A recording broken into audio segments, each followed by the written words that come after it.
यहाँ पे हमें एक पॉलीगॉन दिया गया है जिसका हमें एरिया फाइंड आउट करना है। तो इसके लिए हमें क्या करना होगा, यहाँ पे ये पार्ट 1 का एरिया निकालना होगा और पार्ट 2 का एरिया निकालना होगा। तो पार्ट 1 जो है ना, ये तो एक रेगुलर हेक्सागोन है, तो हम इसका एरिया निकाल लेंगे। और पार्ट 2 है ना, इसको भी हम 2 पार्ट में डिवाइड कर लेते हैं, ठीक है। तो यहाँ पे क्या हो जाएगा आपके पास, एक तो ये रेक्टेंगल हो जाएगा और एक ये ट्राइंगल हो जाएगा। तो इस पॉलीगॉन का एरिया निकालने के लिए हमें यहाँ पे क्या करना होगा, इस रेगुलर हेक्सागोन का एरिया निकालना होगा, इस रेक्टेंगल का एरिया निकालना होगा और इस ट्राइंगल का एरिया निकालना होगा। उसके बाद हम इन तीनों को कर देंगे ऐड। तो इस तरह से जो ये पॉलीगॉन है इसका एरिया निकल आएगा। तो देखिए मैं यहाँ पे ले लेता हूँ एरिया ऑफ रेगुलर हेक्सागोन। तो रेगुलर हेक्सागोन जो होता है ना, वो 6 इक्विलेटरल ट्राइंगल से मिलकर बना होता है, ठीक है। तो यहाँ पे इक्विलेटरल ट्राइंगल का जो फॉर्मूला है वो क्या होता है, वो होता है √3/4 मल्टीप्लाई साइड का स्क्वायर, ठीक है। और ये रेगुलर हेक्सागोन है, तो यहाँ पे 6 इक्विलेटरल ट्राइंगल होंगे, तो इसलिए आ जाएगा 6 मल्टीप्लाई √3/4 मल्टीप्लाई में साइड का स्क्वायर, ठीक है। अब देखिए यहाँ पे मैं राइट कर देता हूँ 6 मल्टीप्लाई में जो √3 है उसकी वैल्यू कितनी होती है, ये होती है 1.732, ठीक है।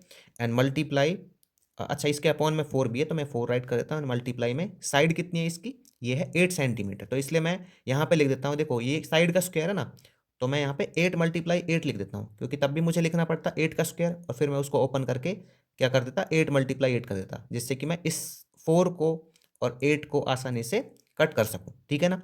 तो यहाँ पे मैं राइट कर दूंगा 4 1 जा 4 एंड 4 2 जा 8। तो ये कितना हो जाएगा, देखो 8 2 जा 16 एंड 16 6 जा 96 मल्टीप्लाई में 1.732।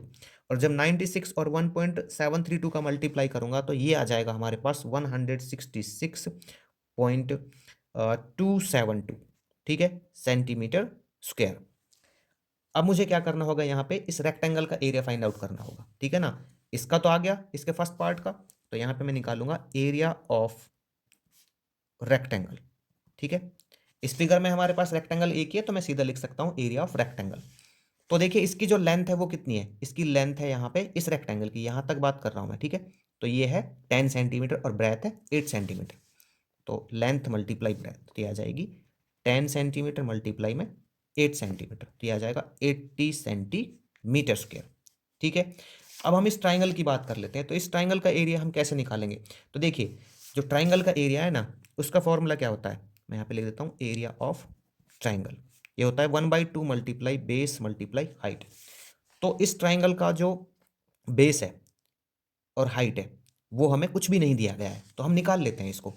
देखो यहाँ से जब ये है हमारे पास रेक्टेंगल है, इसकी जो ब्रेथ है वो है 8, और हमें पता है कि जो रेक्टेंगल होता है ना उसकी अपोजिट साइड होती है इक्वल। जब ये 8 है तो ये पूरा भी 8 होगा, ये पूरा क्या होगा, यहाँ से यहाँ तक 8 होगा। और ये यहाँ से यहाँ तक 3 दिया हुआ है, तो ये कितना बच जाएगा, तो 8 में से 3 माइनस कर देंगे हम, तो 8 में से 3 जाएगा तो ये बचेगा 5। तो ये तो आ गया हमारे पास 5। अब हम ये वाली साइड ले लेते हैं, ठीक है ना। इसको मान लीजिए आप बेस मानो और इसको मान लीजिएगा हाइट।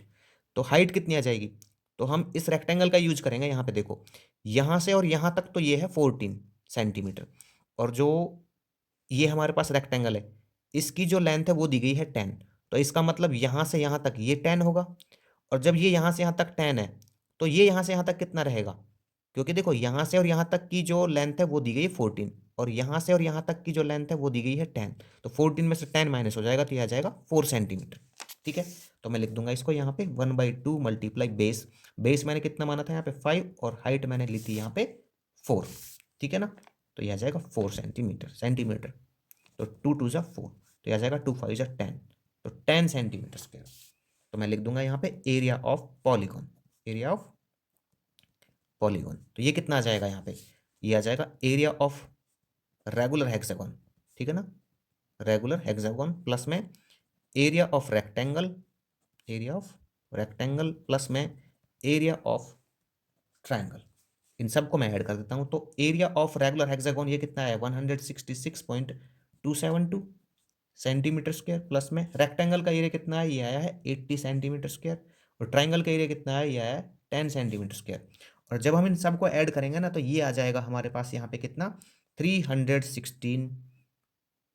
और अच्छा इन सबको ऐड करेंगे ना तो ये आ जाएगा, देखो ये मैं ऐड कर लेता हूँ यहाँ पे। तो 166.272 प्लस में ये आ जाएगा 80 एंड ये आ जाएगा 10, ठीक है। तो ये 272 आएगा यहाँ पे 0.6617 और 815 और 112 256.272 सेंटीमीटर स्क्वायर।